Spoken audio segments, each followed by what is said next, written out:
Again, possible for the northern Scotland, perhaps eastern England, but for the vast majority it's just another sunny day and feeling warm once again. Temperatures very similar to Tuesday, with highs of 17 to 19 Celsius fairly widely from Scotland down through England and Wales. Now into Wednesday evening, we're going to see the cloud-free skies continue, and that will lead on to another sunny day countrywide on Thursday. I think on Friday there'll be a bit more cloud in the far north and northwest, but sunshine returns on Saturday.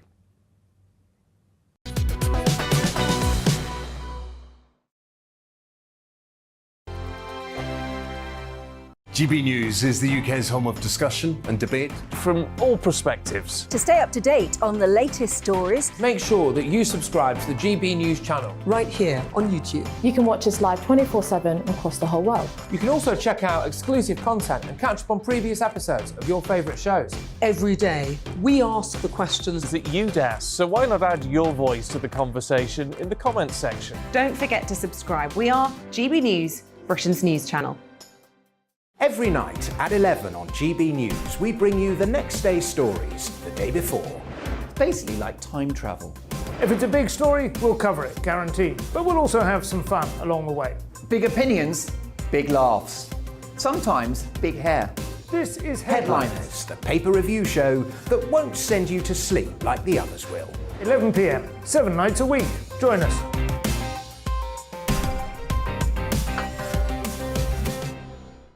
Hello there, I'm Eamon Holmes. And I'm Isabel Webster. And we hope you can join us for Breakfast with Eamon. And Isabel. You make me laugh out loud, belly laugh. Is that important first thing in the morning? Yeah, absolutely. And there's me trying to be deadly serious. News is a serious business. Yeah, I have to rein you in sometimes. Well, it doesn't stop us laughing at it. It doesn't stop us having an opinion on what's going on. Yeah. And it certainly will not stop us reflecting what you think. Weekdays from 6 to 9:30 on GB News. I'm Dan Wootton. Join me Monday to Thursday from 9 to 11 for the feistiest and most fun news debate on TV, where free speech reigns. I'll bring you a sharp take on the day's biggest stories, bombshell newsmaker interviews, and A-list guests. And I guarantee you, no spin, no bias, no censorship, and no reason to go to bed. That's Dan Wootton Tonight, Monday to Thursdays from 9 on GB News.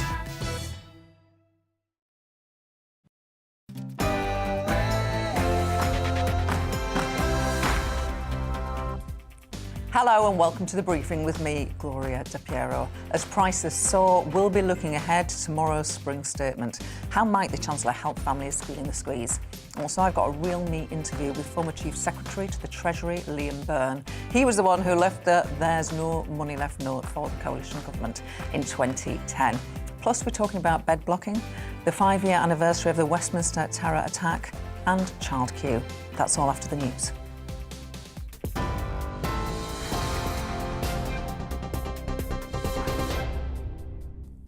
Thank you, Gloria. Good afternoon. It's 1 minute past 12. I'm Rhiannon Jones in the GB newsroom.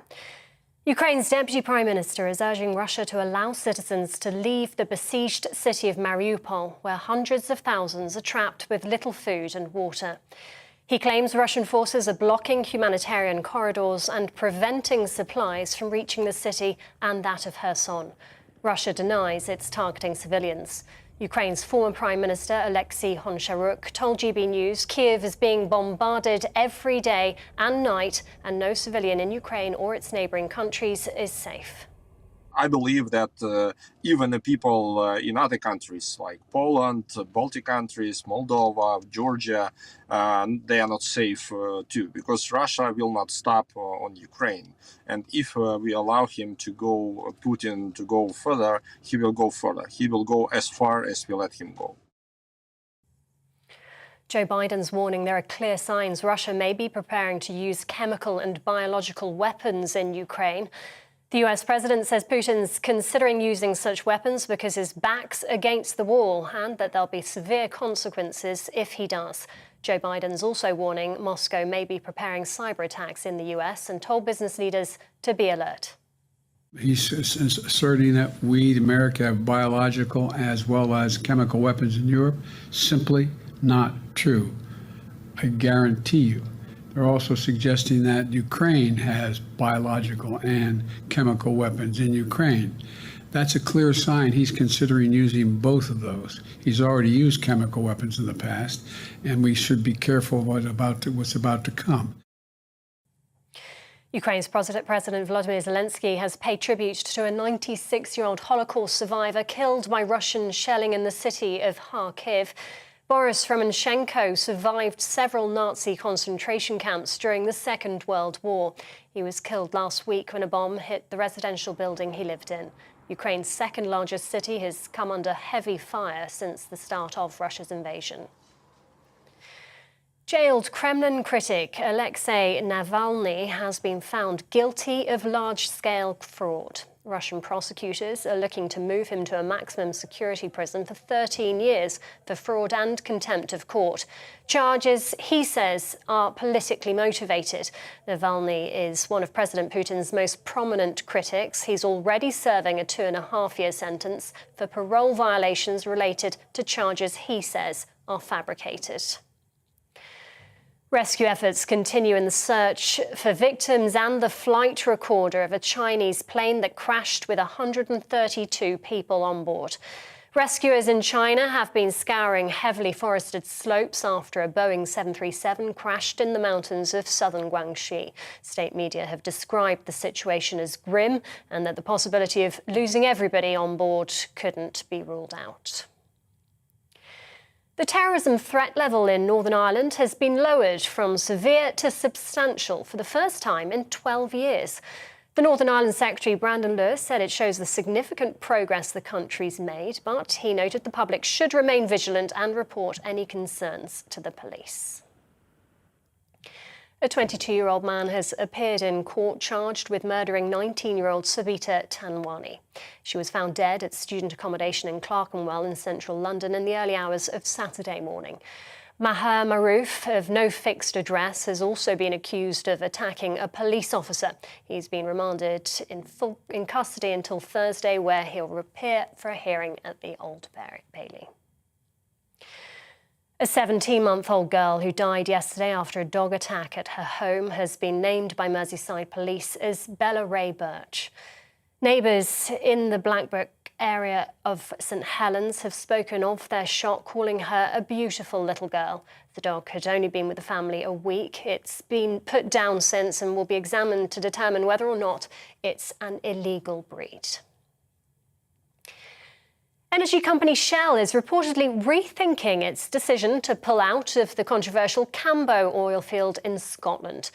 Work on the proposed development off the west coast of Shetland was paused in December after Shell withdrew, saying the investment wouldn't be strong enough. But with the price of oil soaring as Putin continues to invade Ukraine, Shell acknowledges the economic landscape has changed since its original decision. It follows concerns over global energy shortages if the project were to be blocked. This is GB News. We'll have more as it happens now, though. It's back to the briefing with Gloria De Piero.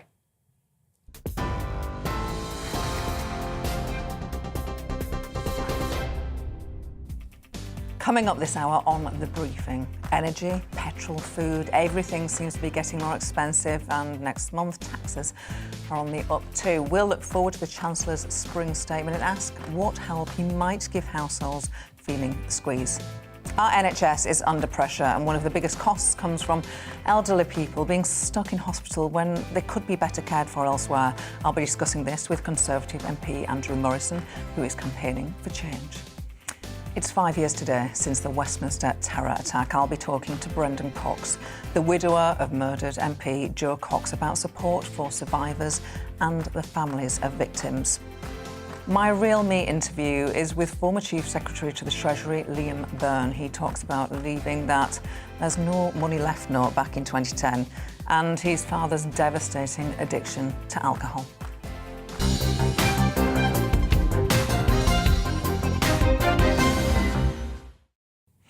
Inflation is at a 30-year high. Prices are soaring. What might Chancellor Rishi Sunak do to help in tomorrow's spring statement? I'm pleased to be joined in the studio by Conservative MP for South West Wiltshire, Andrew Morrison. Andrew has been campaigning to tackle what's sometimes known as that unfortunate phrase, bed blocking, and Andrew will be discussing that in just a few minutes' time. But first of all, I'm going to start by asking Andrew about the spring statement.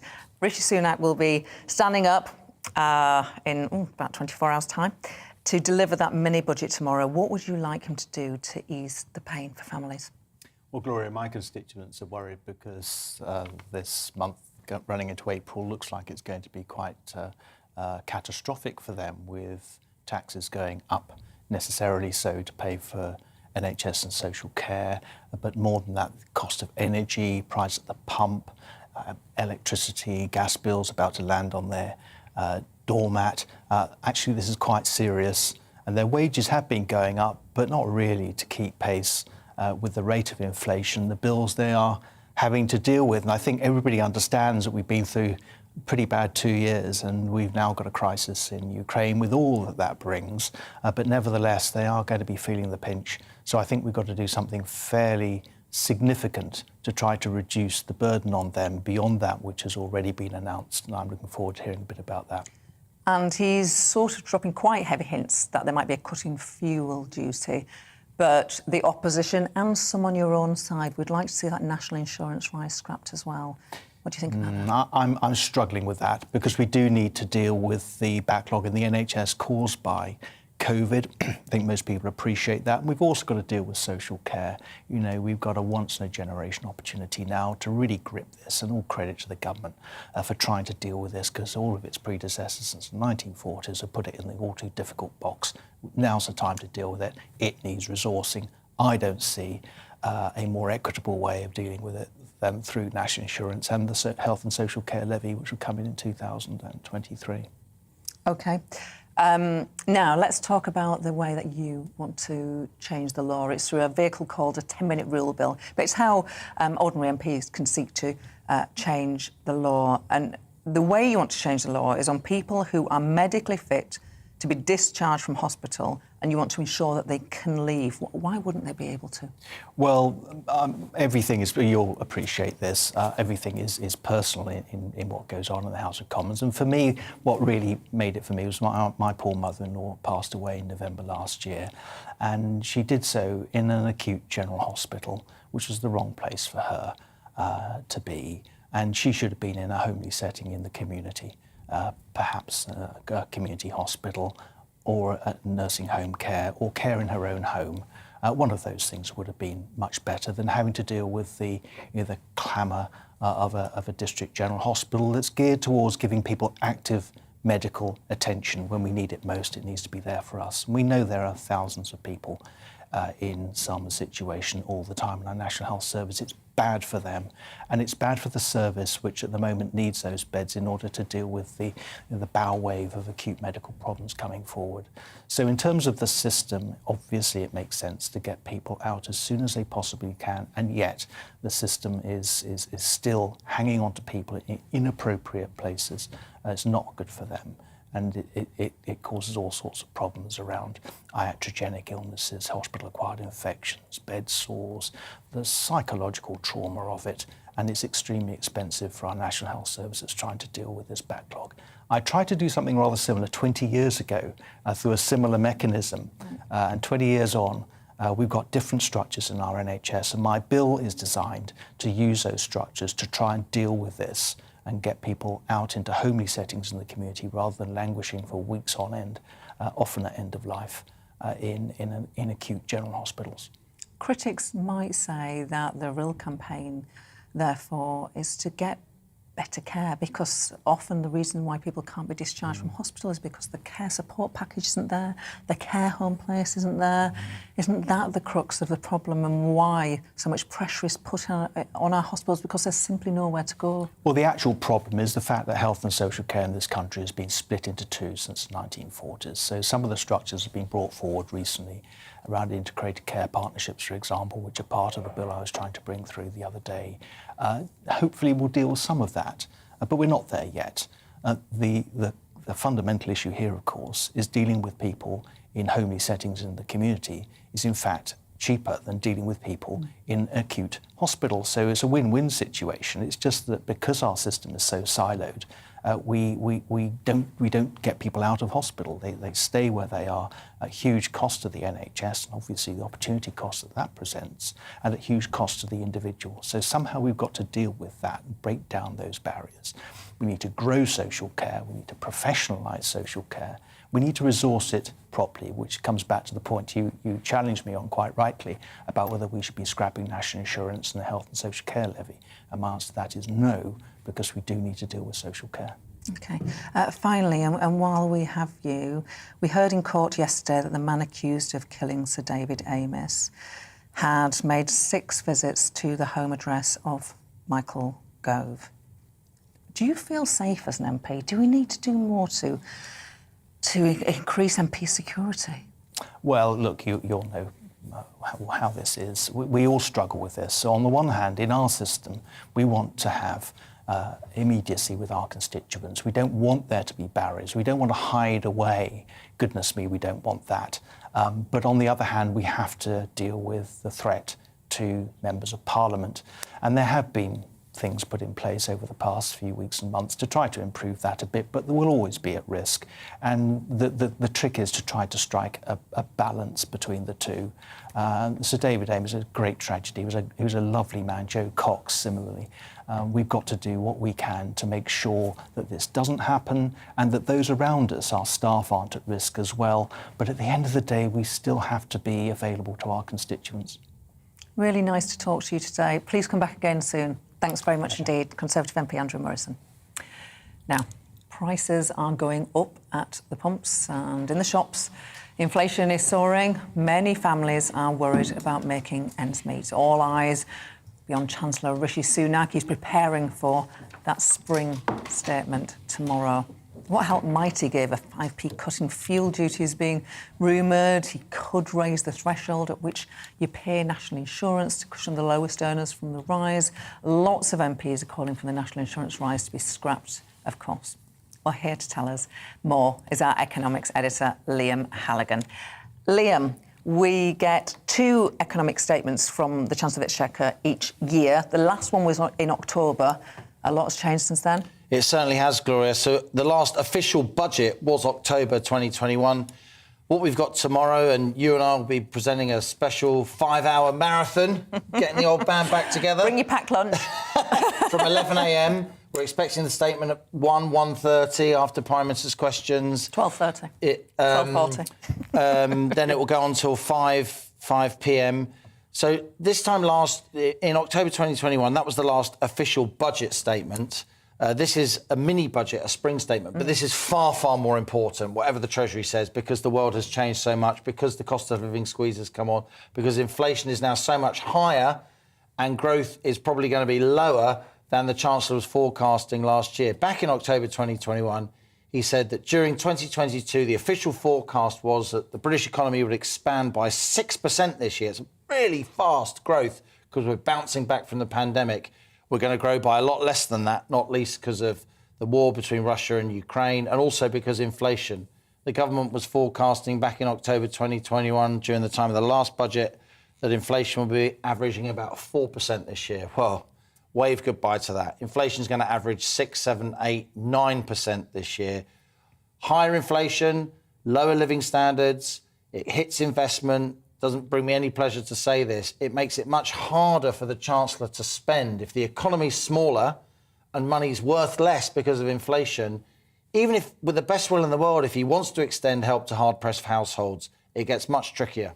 Does he have any wriggle room? Because the political pressure is immense for him to do something to help tomorrow. Well, he can borrow more, but if he borrows more, as interest rates go up, and they are going up, of course, the government has to pay more to borrow, because investors will only lend the government money if they get more interest back, because there's more borrowing and the government is seen as more of a risk. So he can borrow more, but our national debt is already historically very, very high. The rate of taxation, the share of the economy that's taxed, is already at a 70-year high. So, the pandemic cost us £400 billion. We're in the hole for that money, and that's making it much harder for Rishi Sunak and the government as a whole to help hard-pressed families, to help firms facing spiralling energy bills, to help those red wall voters, if you like, that the Tories have to retain in order to win the next general election. So, in my view, I don't think the Chancellor came into politics to not help people, but having spent hugely during the pandemic, he has a much, much harder task tomorrow if he's going to make his sums add up. Big question, about 30 seconds to answer. It's not just Rishi Sunak that's on show, also an opportunity and a possible threat to Labour. Opportunities and dangers for Labour. Indeed, as you and I have discussed a lot back at Labour conference when we presented our show together, I think the Labour Party are making headway in terms of making themselves more credible on the economy. I think the Shadow Chancellor, Rachel Reeves, is a credible player. She's an ex-Bank of England economist. Labour will be pushing the Tories. This is how politics has been reversed. The Tories want to go ahead, or at least the Chancellor wants to go ahead with this national insurance increase, a tax rise in all but name for employers and employees. And Labour saying, no, we don't need a tax increase. A complete reversal of the normal state of affairs. And on business rates for small firms, I think Labour's pressing some interesting buttons, and it will definitely be a good tussle tomorrow between the two opposition front benches. And as you say, join us from 11 till 4 p.m. We've got some fantastic guests, and of course we'll bring the statement to you live at home. Thank you, Liam Halligan. After the break, we'll be speaking to Brendan Cox on the 50th anniversary of the Westminster terror attack. Before that, it is time for your weather. Hello, I'm Aidan McGivern from the Met Office. Today is simply sunny and warm for the vast majority, but the odd shower is possible in one or two spots. High pressure still to the east of the UK, blocking weather systems from moving in from the Atlantic, maintaining a warm southerly airflow and a dry airflow as well, hence the largely cloud-free skies, but there are areas of cloud drifting north, and those areas of predominantly medium-level cloud could spark the odd shower, perhaps across the Midlands into the afternoon, or northern England, southern Scotland. But really, you'd be unlucky to be caught in a shower, because for the vast majority it's dry and it's sunny and it's warm. 15 to 18 Celsius widely across the UK, 19 or 20 degrees somewhere like London, Cambridge, Manchester or North Wales. Into the evening, and you can see some cloud there drifting north across the Midlands and northern England, and again a chance of a shower out of that cloud, but really that's the exception. For the vast majority it's just a clear night, and under those clear spells, temperatures in towns and cities dipping to 2 to 5 Celsius, and in the countryside just a little below freezing, so a touch of frost first thing, and a few fog patches possible into east and northeast England. Those are the most likely places, but the fog will lift quickly by 9 or 10 a.m. Fog free and sunny once again. One or two showers again possible for the northern Scotland, perhaps eastern England, but for the vast majority it's just another sunny day and feeling warm once again. Temperatures very similar to Tuesday, with highs of 17 to 19 Celsius fairly widely from Scotland down through England and Wales.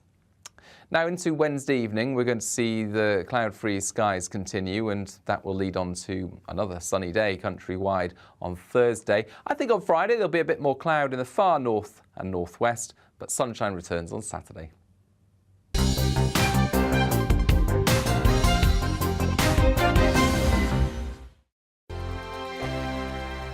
GB News is the UK's home of discussion and debate from all perspectives. To stay up to date on the latest stories, make sure that you subscribe to the GB News channel right here on YouTube. You can watch us live 24/7 across the whole world. You can also check out exclusive content and catch up on previous episodes of your favourite shows. Every day, we ask the questions that you'd ask, so why not add your voice to the conversation in the comments section? Don't forget to subscribe. We are GB News, Britain's news channel. Every night at 11 on GB News, we bring you the next day's stories the day before. Basically like time travel. If it's a big story, we'll cover it, guaranteed. But we'll also have some fun along the way. Big opinions, big laughs. Sometimes big hair. This is Headliners, the paper review show that won't send you to sleep like the others will. 11 p.m, 7 nights a week. Join us.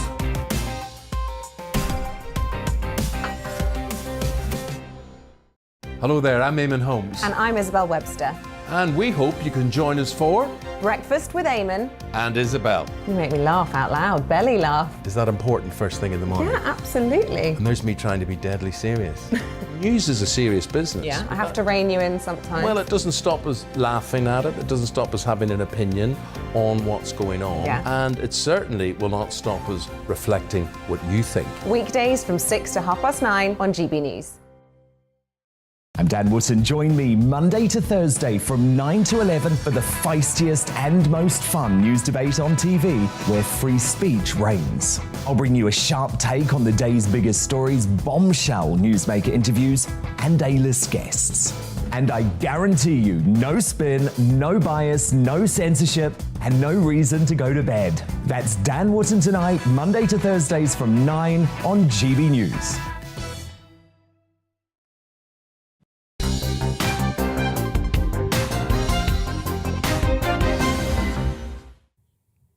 Five years ago today, Khalid Massoud killed 5 people in a terrorist attack outside Westminster, including PC Keith Palmer. It was the first of 5 terrorist atrocities in the UK that year, killing 36 and injuring over 200. Survivors Against Terror is a network of family members who have lost a loved one to terror and also survivors of terror attacks. Brendan Cox co-founded the group. His wife Jo was, of course, murdered back in 2016, and he joins me now.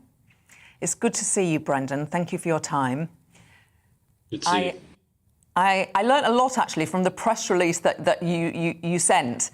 In 2019, the Conservative Party committed to consult on a new survivors' charter following campaigning by survivors of attacks, and a Council of Europe report which branded UK support unsatisfactory. Shall we start by saying, what did that report say? Why did it say we were unsatisfactory?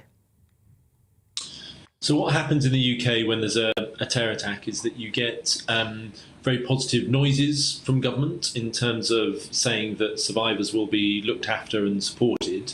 But the reality is it's a lottery about whether that happens. There are some good case studies. There's some examples of survivors who are well looked after, but there's too many people who are not getting the support that they deserve and that you would expect them to get. I was speaking to one of my friends in the network who was at the Manchester Arena bombing. Her best friend was killed next to her. She was with her daughter, and neither her or daughter got any mental health support for over a year. They were placed on a waiting list. During that time, they were extremely distressed. The mum considered committing suicide. So that basic support that you would expect to be in place simply isn't there. And that's where this idea came from for this, what we're calling a survivors' charter, which is essentially just a posh way of saying basic rights, that there are simple things, whether that's access to compensation, financial support. Again, awful examples of people at the moment who lose their loved ones in some of these terror attacks, who then can't afford to make ends meet, who are having to move out of their family home, who can't afford to adapt their home to take the wheelchair that they're now in. So this charter is designed to guarantee those fundamental rights for survivors. And as you say, back in 2019, the government committed to consult on it. And what we're saying today, 5 years after the Westminster attack and several years after that first commitment was made, that still hasn't happened. And something has to change. We need a commitment to take that consultation forward. And when you make that point to ministers about their promise, what is the response? That there's no bandwidth in government, that there's so much else going on, that they will get to it? I fear Brendan Cox's tech may have just failed us, but bear with us for a second, because I was reading also about Travis Frame, one of the report's authors and a survivor of the Westminster Bridge attack, who said he was hit by the terrorist car on Westminster Bridge and ended up in hospital for a week and unable to walk unaided for 6 months. Before that day, he said, I'd assumed that survivors of attacks like these were well looked after. What I found, and what this report reinforces, is that there are simply too many people falling through the gaps. And that's why today we're talking to Brendan Cox, who co-founded the group, who is campaigning to get the rights of those who have been affected by terror enshrined in some kind of charter. And we're hoping that he will reappear very imminently. He, of course... Oh, Brendan, Sorry about the tech, and it's good to see you back. I was just reading while we lost you the words of Travis Frayne and his experience, and I just informed our viewers and listeners about what he said about his own experience of being involved in and surviving a terrorist attack. I just wonder, how common are sentiments like the ones that Travis expressed? Yeah, incredibly common, unfortunately. And as per your previous question, actually, Travis and I were together this morning. We met with the security minister. And I think there is commitment. I think the commitment back in 2019 was a genuine one to take this forward. But it has been too slow in taking the next step. What we heard from the minister this morning is that there will be there's a consultation that's going on now that this will be included in, and then come September, we hope that's the moment where the sort of full consultation will be launched. So we're still optimistic, but we are going to keep that pressure on because, as you heard from Travis, as you heard from others, there are too many people who have been left without the support that they need. It was interesting this morning, actually. I was also with one of the survivors from the London Bridge attack, and that was nearly 5 years ago in June. She was stabbed multiple times. She ended up in a coma. She nearly died. She was French, and so she was covered by the French system of support. And it was a completely different system for her. They sent out a psychologist the following day to work with her husband while she was in a coma. He was called by the French president on the day that it happened. There was just a very different level of support and recognition and valuing of what that family had been through compared to the British families that were caught up in those same attacks. So that's what needs to change. It's not beyond us to do this. It's about a simple care. And the reason it matters, of course it matters for those individuals who are caught up and going through the worst thing ever, but it also matters to the wider community, and it matters to us as a country. Our response when terrorists attack has to be to show that we will look after each other, that we will stand side by side, that we will pick up the pieces, not that we'll let people fend for themselves. So both for personal reasons in terms of looking after people, but also in terms of part of our counter-terrorism response. We have to do better on this. Brendan Cox, really good to talk to you. We thank you for speaking to us today. Thank you. Next, an exclusive interview with Liam Byrne, the former Chief Secretary to the Treasury. He talks of his dad's devastating addiction to alcohol. Plus, we'll be talking to the chair of the Society of Black Lawyers on the horrendous case of child Q, who was strip-searched at school. First, it's the news.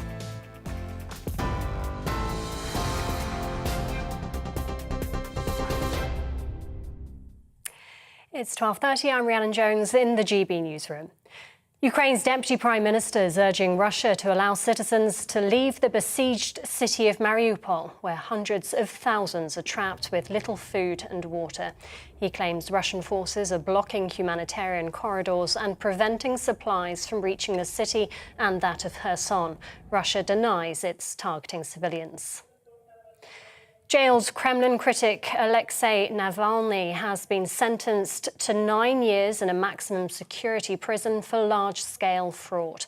Navalny is one of President Putin's most prominent critics. He's already serving a 2.5-year sentence for parole violations related to charges he says are fabricated. Ukraine's President Volodymyr Zelensky has paid tribute to a 96-year-old Holocaust survivor killed by Russian shelling in the city of Kharkiv. Boris Romanchenko had survived several Nazi concentration camps during the Second World War. He was killed last week when a bomb hit the residential building he lived in.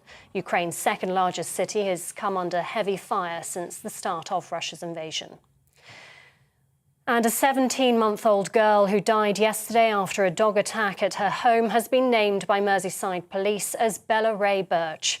Neighbours in the Blackbrook area of St Helens have spoken of their shock, calling her a beautiful little girl. The dog had only been with the family a week. It's since been put down and will be examined to determine whether or not it's an illegal breed. TV online and DAB Plus Radio, this is GB News. It's back to the briefing with Gloria De Piero in just a moment.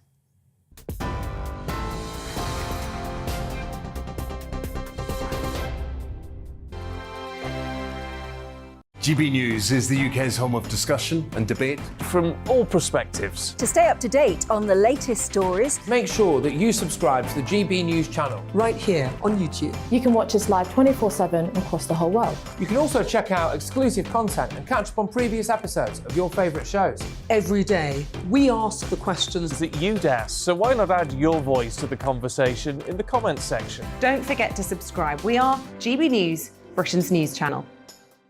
Every night at 11 on GB News, we bring you the next day's stories the day before. It's basically like time travel. If it's a big story, we'll cover it, guaranteed. But we'll also have some fun along the way. Big opinions, big laughs. Sometimes big hair. This is Headliners, the paper review show that won't send you to sleep like the others will. 11 p.m, 7 nights a week. Join us.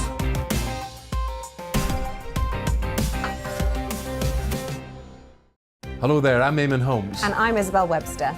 And we hope you can join us for Breakfast with Eamon and Isabel. You make me laugh out loud, belly laugh. Is that important first thing in the morning? Yeah, absolutely. And there's me trying to be deadly serious.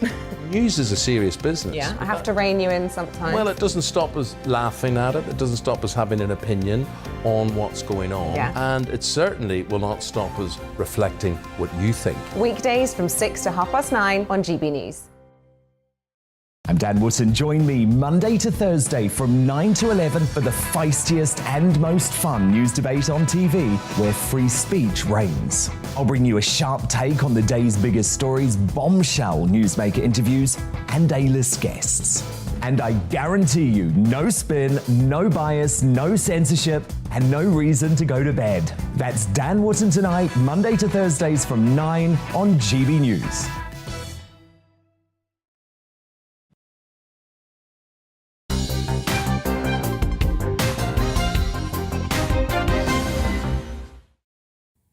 Now it's time for my latest Real Me interview, where we go behind the politics and get to know the real person. I talked with Liam Byrne, former Chief Secretary to the Treasury and Labour MP for Birmingham Hodge Hill. Have a watch.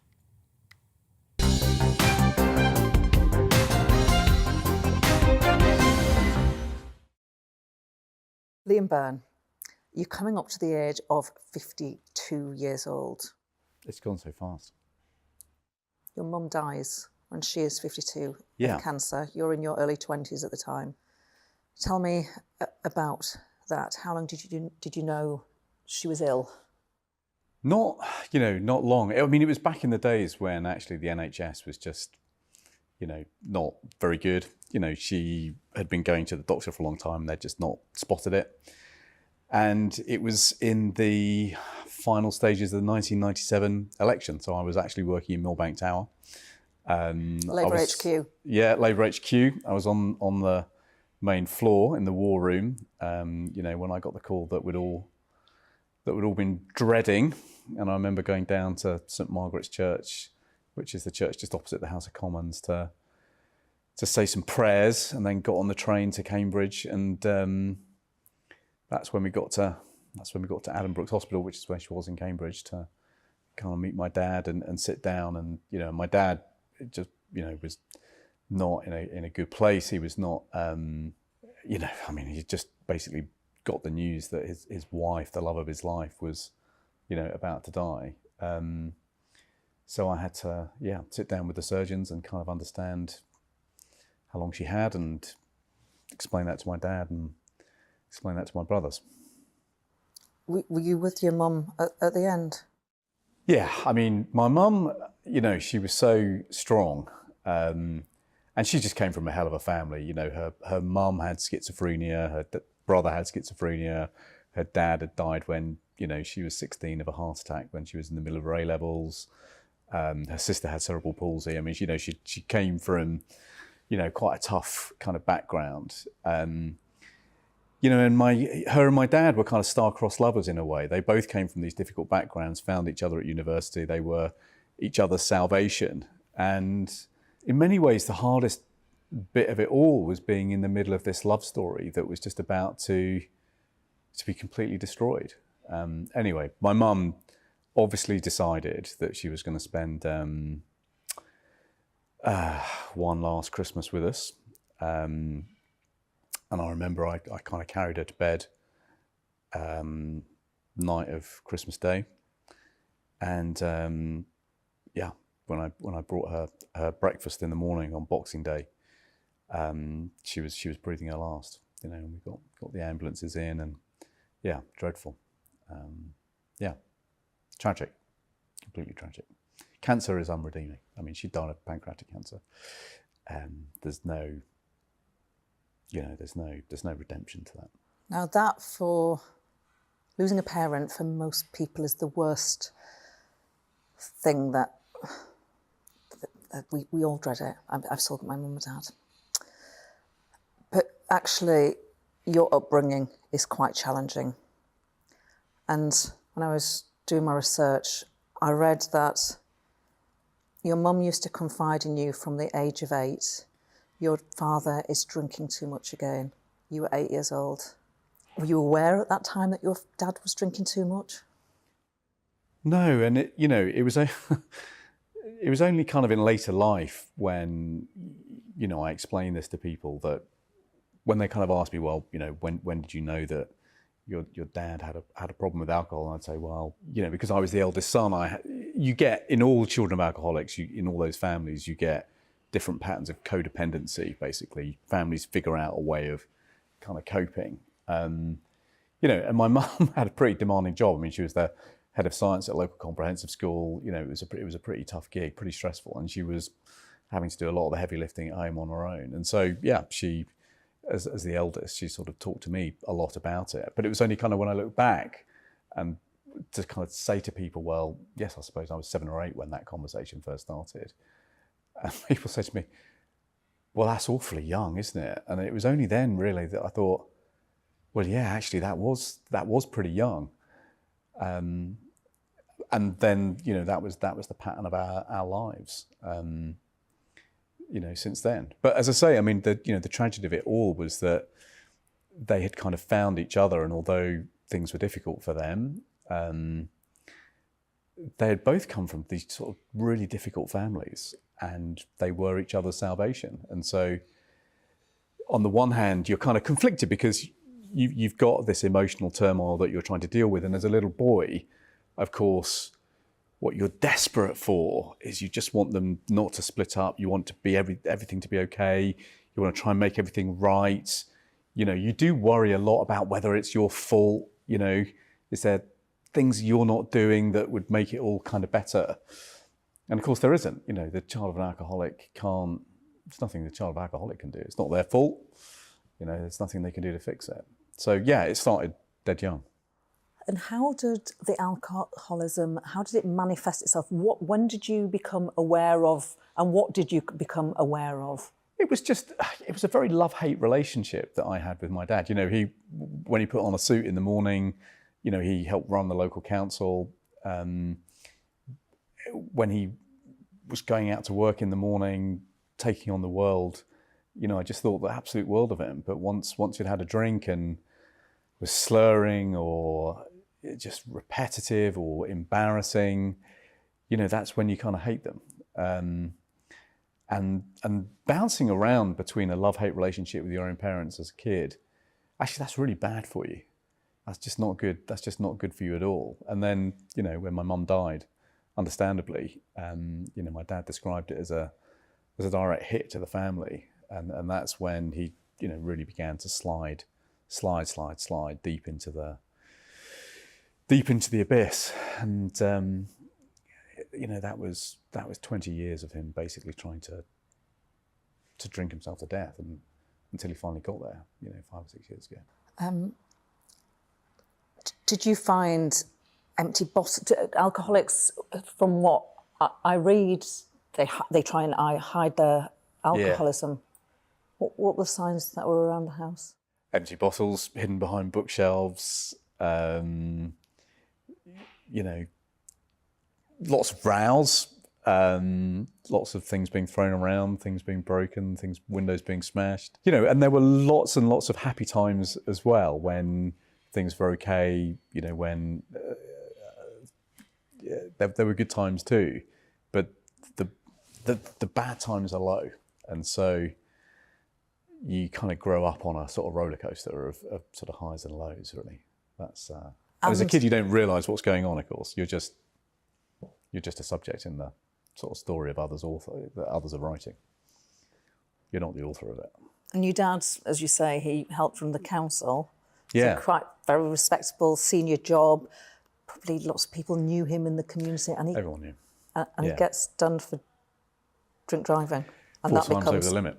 Yeah. 4 times over the limit. Yeah. And that's, of course, makes front page local news. Front page news. You know, my brother had a paper round, and you know, I remember my brother was basically having to deliver papers with his dad on the front cover.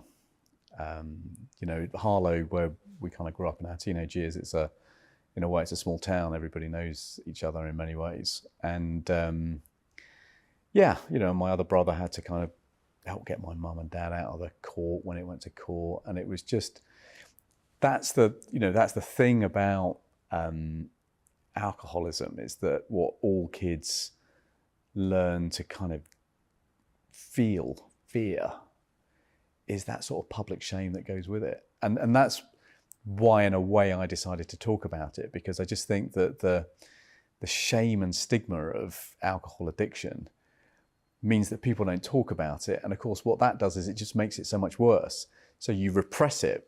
People who drink too much repress it inside themselves. If you're in a family like that, it's a big dirty secret that you can't kind of talk about. But that repression, of course, for the kid makes it impossible for the kid to get help. So the kid grows up thinking they're on their own, when actually 1 in 5 children are in families with parents who drink too much. You know, it's not a small problem. This is Britain's biggest, dirtiest secret. But if you're a kid in that position, you think it's you and you can't tell anybody about it, and it's a big secret. And of course, that just makes it 10 times worse. If you had one public policy demand which would have made your childhood more tolerable, is it as simple? Is that question ridiculous, actually? It's not. I mean, it's a couple of things, actually. So teachers have got so much on their plate, but actually, if I'm as an MP now, if I want to know anything really about what's going on quickly, I talk to the local primary school head. They know everything about everything that's going on. I mean, you must remember that from... Yeah, it's true. So actually equipping teachers with the ability to spot children who might be in this predicament and connect them to help, like the NACOA helpline, that would be a big thing. I mean, at the moment, we've got parents who, you know, we've got teachers. I know teachers can spot kids in their classes who have not had breakfast, who are hungry. I know loads of teachers now, given the level of child poverty we've got, they've got breakfast cereal and they sneak it out to kids they know are hungry. If we could just try and make sure that teachers can spot kids whose mum and dad are drinking too much and connect them to services like the National Association of Children of Alcoholics, that make a big difference. But, you know, the other thing we've got to do is we've got to sort out the front line of the NHS. You know, I spent so much time in A&E and intensive care. You know, my dad managed to put himself in intensive care for, you know, a week or two on end, once or twice. How old are you this time? Oh, older. I mean, this is going back sort of only 7 or 8 years ago. But I remember being in an A&E. I remember going in to this A&E and being told that, you know, he had a 1 in 10 chance of surviving. How much is intensive care? I mean, thousands of pounds a day. But, you know, when they were ready to discharge him, never once did anyone have a conversation with us about how do we tackle the underlying alcoholism. And of course, what no one ever does is kind of say, oh, and by the way, are you okay? This must be kind of really difficult for you, seeing your dad in this position or your parent in this position. Is there something we can do for you? You know, and so the NHS just is not having the right conversations with people about alcohol. I remember once upon a time, my brother and I managed to persuade my dad to go to a GP to talk about this kind of stuff. And, you know, and the GP said, well, what you really need to do is get married again. And we kind of said, and can you get that on the NHS? You know, it's just, it's ridiculous, really. I mean, that's the kind of conversation that a lot of people in the NHS have. And it's why we're, as a group of MPs who campaign on this now, we're relentless. Each year we do a big survey looking at, is spending on alcohol addiction going up or down? In most authorities at the moment, it's going down. Yet the problem with alcoholism has never been as bad as it is today. We have rates of death from alcohol abuse going up 20% now a year. It's the worst in Europe. So, and it's got worse over lockdown. So the problem's going up, we're spending less on it, and every one of those families has got kids in. Can you tell me what the long, short, medium-term psychological impact it has on a child to be the child of an alcoholic? So basically, if you're the child of an alcoholic, and I didn't know any of this until 5 or 6 years ago when I sort of realised that being the child of an alcoholic is kind of a thing, and actually there's loads of us, probably a third of MPs I think are children of alcoholics. I mean, you wouldn't know that because most kind of keep it secret. So you basically you grow up thinking it's your fault. You grow up thinking you're on your own, and you grow up thinking there must be something I can do about that. All those things are wrong. You're not on your own. It's 1 in 5 kids. There's nothing you can do about your parents drinking. And actually there is help out there for you, like services like NACOA. But you grow up basically wanting to try and put the world to rights. You grow up as a perfectionist. You grow up as a bit of a hard in the sense that you have to build kind of so much armor plating because you're desperately trying to protect yourself against the kind of arrows and bullets that you have to put up with every week. So you become very sort of desensitized. And yeah, you grow up doing a pretty good job at repressing feelings because that's the only way you survive as a kid, basically. And of course, none of those things make you a good person or a good friend or a good husband or wife, And so at some point in your life, if you want to flourish emotionally, you got to learn how to reprogram that stuff, basically. And that's painful. Have you learned how to reprogram? I'm kind of getting there. Yeah. I mean, after my dad died, I really went into a very deep, dark, black place. And, and that's when I spent about a year in counselling, just trying to kind of come to terms with what had happened and why it had happened. And you kind of realise that you don't finish that job, actually. You have to keep working on that. It's partly because you've grown up without normal role models. So you end up trying to figure out almost rationally how am I supposed to behave in this situation? Instinctively, I don't really know. So you have to keep kind of working on those things. Final question, which is not about your upbringing. You're a minister in the last Labour government. When that government loses the election in 2010, you leave a jokey note. Sorry, there is no money left. That joke of a note becomes a stick with which to beat that Labour government with. Yeah. Let's not even bother about the politics. But that's quite a difficult thing for a human being to endure from a joke, to be that stick to... It is, but I mean, it got to its worst point in 2015 when David Cameron decided to kind of wave it around. And it became a bit of a curse because, of course, David Cameron then lost his job. The person who revealed the note, David Laws, was done for expenses fraud and then lost his seat. George Osborne, whose idea it was, of course, then lost his seat. So most of the people who were kind of associated with trying to use it as a stick sort of lost their jobs in politics. But yeah, it was a kind of a great public shame in 2015. But of course, what I couldn't tell anybody was the private shame that I was going through, which was, I was in the final stages of losing my dad to a lifelong struggle with alcohol. And that was the, politics is kind of politics. What Labour should have done is just hit back a lot harder and kind of said, well, very, very funny, but you guys have just doubled the national debt. That isn't funny. We should have been a lot tougher, actually, in kind of pushing back. And, for various reasons, the leaders of the Labour Party at the time didn't take that course, which would have been a more sensible course to take. But politics is politics. It's a rough trade. Always has been and always will be. But I think what a lot of people kind of forget is that politicians are human beings too, basically. It's exactly why we do these interviews, to try and show the human part of politicians. And I've been very, very moved to listen to your story, Liam Byrne. Thank you. Thank you. Thank you very much. Now, a black 15-year-old girl was strip-searched at school when she was wrongly suspected of carrying drugs back in 2020. The case of child Q has reignited concerns over the treatment of black people by the Metropolitan Police. Joining me now is Peter Herbert, barrister and activist, chair of the Society of Black Lawyers. Thank you very much indeed for joining us. I'm sure everyone would be appalled by this case.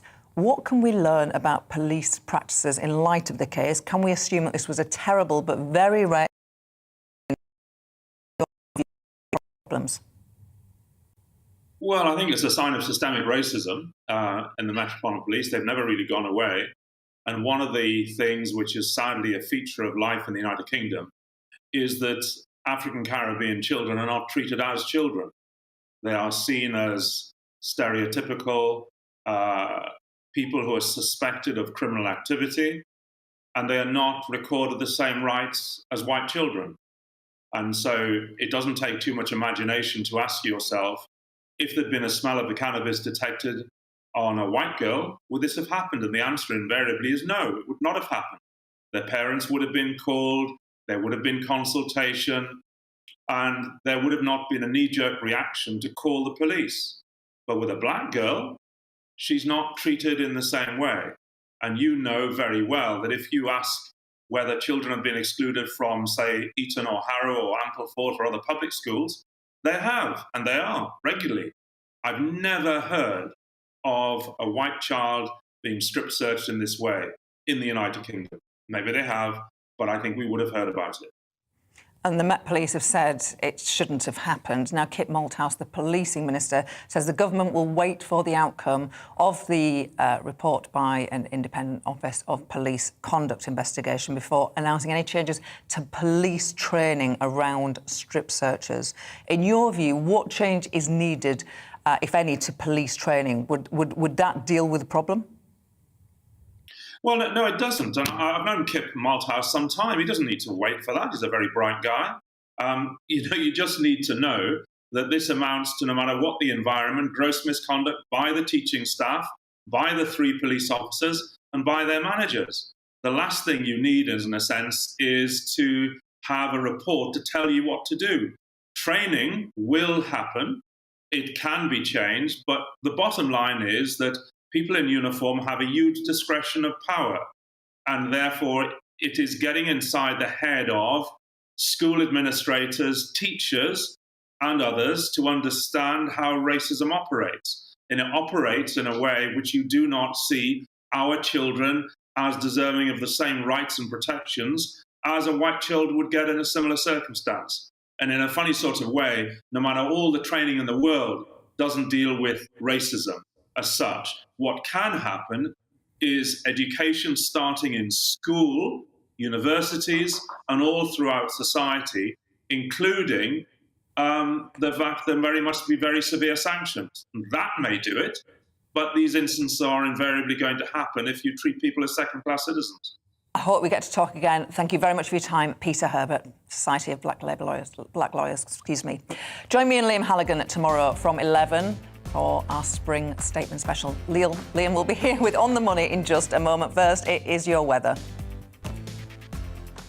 Hello, I'm Aidan McGivern from the Met Office. Today is simply sunny and warm for the vast majority, but the odd shower is possible in 1 or 2 spots. High pressure still to the east of the UK, blocking weather systems from moving in from the Atlantic, maintaining a warm southerly airflow and a dry airflow as well, hence the largely cloud-free skies, but there are areas of cloud drifting north, and those areas of predominantly medium-level cloud could spark the odd shower, perhaps across the Midlands into the afternoon, or northern England, southern Scotland. But really, you'd be unlucky to be caught in a shower, because for the vast majority it's dry and it's sunny and it's warm. 15 to 18 Celsius widely across the UK, 19 or 20 degrees somewhere like London, Cambridge, Manchester or North Wales.